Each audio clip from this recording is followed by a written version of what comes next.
All right, this is an interesting intersection here in Victoria. So this is the ICBC building, and students come up to the exit of the ICBC parking lot, and they turn onto this road here, and they come up as they're approaching to this stop sign, their own stop sign.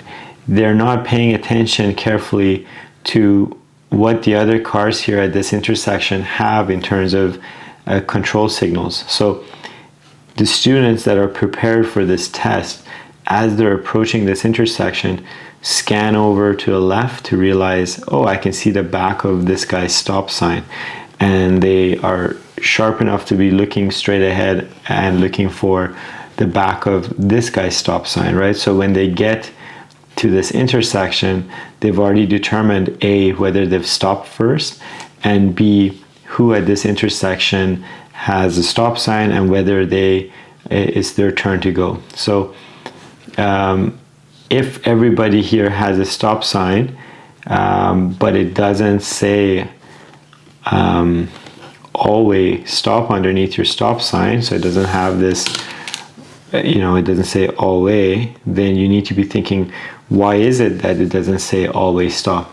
And the reason at this particular intersection here by Borden, and I forget what this street is called, but right by ICBC, is because the cyclists don't have a stop sign. This is the continuation of their bike lane. You'll see green paint on the ground, and the green paint is telling you conflict zone. So you and the cyclist might be interested in this space at the same time. So if you're paying attention early enough and you're coming up to make a right turn, you'll realize that, oh, I can see the back of this person's stop sign, I can see the back of this person's stop sign. So all the cars here have a stop sign, so it's technically a first come, first serve, a first to stop, first to go situation between the cars. But if I'm going to take a right, I need to yield the way to cyclists that might be passing by here in my blind spot, or if any cyclists in front of me are just going around the corner here and continuing, so I would have to yield the way to them. And then if I was the first to stop between the three cars, I would be the next to proceed. Okay. However, if I'm coming up to make a left turn and the bike lane loops around here on the right side of my car, right, then the cyclists don't really matter to me too much as I come up to make this left turn. Or I should say the cyclists in this bike lane don't really matter to me too much.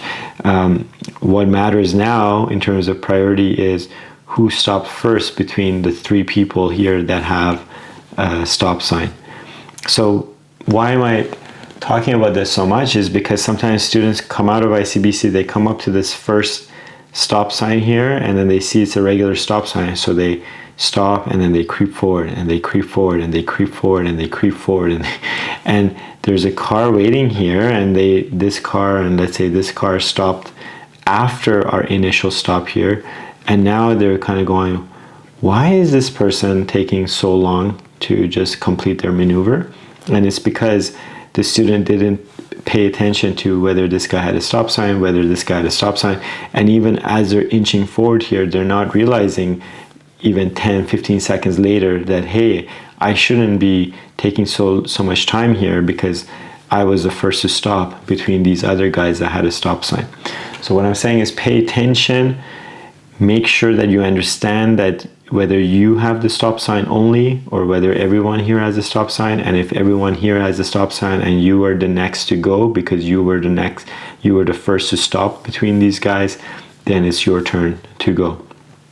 Okay, so pay attention from half a block as you're coming towards this intersection, what kind of intersection we're dealing with.